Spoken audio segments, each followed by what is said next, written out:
इस इंसिडेंट के बाद, इस घटना के बाद आज आप और हम सब लोग कहां खड़े हैं?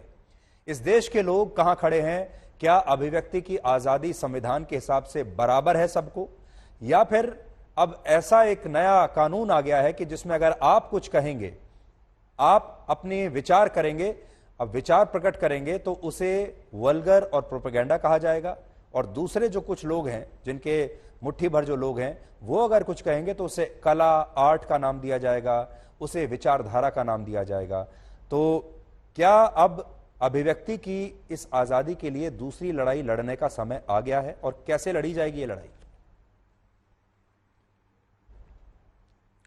मुझे ऐसा लगता है जिसकी जिस चीज में क्षमता है उसे उससे लड़ना चाहिए। मैं फिल्में बना सकता हूं तो मैं उससे लड़ाई लड़ रहा हूं। मैं आप जैसे लोगों के शो में आके अपनी बात कह सकता हूं तो मैं वो करता हूं। मैं स्पीचेस दे सकता हूं, मैं वो करता हूं। और अब तो मैंने दृढ़ निश्चय कर लिया, आज पहली बार आपके माध्यम से मैं ये बात कह रहा हूं, एक बहुत बड़ा अनाउंसमेंट भी कर रहा हूं। अब तो मैंने दृढ़ निश्चय कर लिया है। हमारे पास इतना रिसर्च था, इतने वाकये, इतने किस्से हैं, इतनी सारे सत्य हैं जिसपे एक नहीं 10 फिल्में बन सकती थी, पर हमने एक फिल्म बनाने का निश्चय किया था।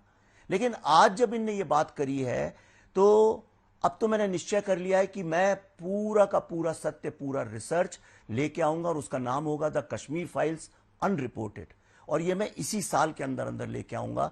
ये मैंने आज दृढ़ निश्चय कर लिया। तो आज आप इस मंच से ये घोषणा कर रहे हैं कि अब आप द कश्मीर फाइल्स पार्ट 2 बनाएंगे। अनरिपोर्टेड वो वेब सीरीज के फॉर्म में होगा, डॉक्यूमेंट्री के फॉर्म में होगा, ये मैं बहुत जल्द सबको बताऊंगा भी, लेकिन उसका नाम द कश्मीर फाइल्स अनरिपोर्टेड होगा, और मैं इसी साल के अंदर लेके आऊंगा। और जितना मेरे पास सत्य है वो सारा का सारा खुलासा करूंगा, क्योंकि अब आर्ट से हटके ये बात जो है, अब ये एक देश को लेके, एक राष्ट्र और इस राष्ट्र के सम्मान की हो गई है।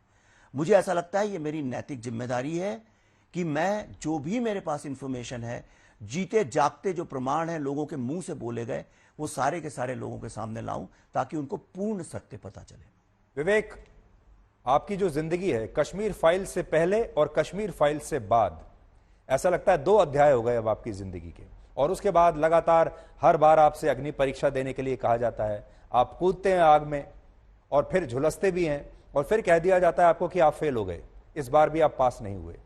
आरोप लगते हैं। एक आरोप यह भी लगता है कि आपने इस फिल्म से इतना पैसा कमा लिया, उसके बाद इतनी प्रॉपर्टी खरीद ली, गाड़ियां खरीद ली, फ्लैट्स खरीद लिए, और आपने इन सारी भावनाओं का कमर्शियल इस्तेमाल किया है। सो इस फिल्म के रिलीज होने के बाद आपका जीवन में क्या बदलाव आए?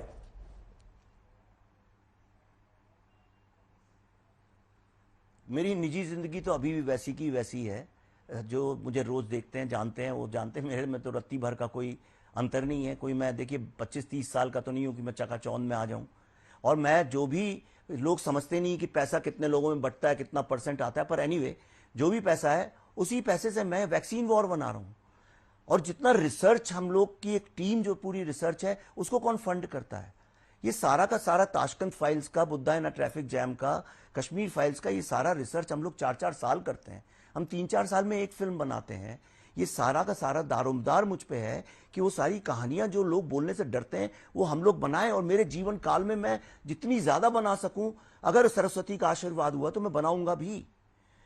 आप देखिए, और इसीलिए इनको पता है कि हमारा रिसर्च इतना ज्यादा स्ट्रांग है। मैंने आज चैलेंज भी किया है, एक भी बुद्धिजीवी, एक भी ये जो महान फिल्मकार है या जो भी चाहे, आके साबित कर दे कि एक शॉट, एक डायलॉग, एक सिचुएशन, एक इवेंट द कश्मीर फाइल्स में पूर्ण सत्य नहीं है, जिसके हजारों चश्मदीद गवाह हैं। अगर ये बात साबित कर दे तो मैं फिल्में बनाना छोड़ दूंगा। लेकिन जब तक कोई साबित नहीं कर रहा, तब तक मैं इतने ज्यादा सत्य लाना चाहता हूं। और ये जो भी पैसा है सारा उसी में जा रहा है। ये पहली बार हम फिल्म बना रहे हैं जिसमें कि किसी का सपोर्ट नहीं है। हम पूरे के पूरे जो पैसे कमाए उससे हम ये फिल्म बना रहे हैं। विवेक, एक और नई चीज अब आप ये सोचिए कि इसका मैंने पोस्टर रिलीज किया। जी बोलिए। एक चीज बताना चाहता हूं, जिस दिन मैंने ये पोस्टर रिलीज किया उसी दिन से ये पूरा इकोसिस्टम मेरी जान के पीछे पड़ गया। और इन लोगों ने उसके बाद 3-4 फेक आर्टिकल्स प्रिंट किए हैं कि कैसे भारत की हमारी अपनी वैक्सीन जो है वो गलत है, अच्छी नहीं है। यही तो मैं आपसे पूछ रहा हूं कि ये फिल्म बनाने के बाद, ये बड़ा रेयर होता है कि फिल्म बनाने के बाद किसी निर्देशक को सुरक्षा लेनी पड़े। आज आप कमांडोज की, सिक्योरिटी फोर्सेस की सुरक्षा में रहते हैं, कहीं खुलकर कहीं जा नहीं सकते, आ नहीं सकते, अपने ही देश में। नहीं, वो इसलिए क्योंकि मैंने टेररिस्ट लोगों के सपोर्ट में फिल्म नहीं बनाई। जो बाकी लोगों ने जितनी फिल्में बनाई थी उसमें टेररिज्म को जस्टिफाई किया गया था, टेररिस्ट लोगों को जस्टिफाई किया गया था। टेररिस्ट ऑर्गेनाइजेशंस की भाषा जो कल वो फिल्म मेकर ने मंच से वहां पे बोली, वो भी यही बोलते हैं कि ये फिल्म प्रोपेगेंडा है टेरर ऑर्गेनाइजेशंस। और जो टेररिस्ट सपोर्टर्स हैं वो भी यही बोलते हैं। तो ये जो मीडिया के कुछ लोग हैं, ये जो कुछ कांग्रेस और आप के लोग हैं, ये सब टेररिस्ट लोगों को आइडियोलॉजिकल सपोर्ट दे रहे हैं। क्यों दे रहे हैं? जब वो जानते हैं दुनिया दो भागों में बटी हुई है, एक वो जो कि टेररिज्म का सपोर्ट करते हैं, एक वो जो उसके खिलाफ लड़ाई लड़ रहे हैं, जो उसके विक्टिम्स हैं। ये पूरा दुनिया का एक नैरेटिव का, जब ये टेररिज्म की बात आती है तो ये पूरा है। ये इजराइल और पैलेस्टीन में यही प्रॉब्लम है, यही हमारे यहां प्रॉब्लम है। तो इन्होंने कल मंच से टेररिस्ट लोगों की भाषा बोली कि वल्गर है। भाई वल्गर कैसे हो सकता है? गिरिजा देवी जी को काट दिया गया था 2 पार्टों में जीवित।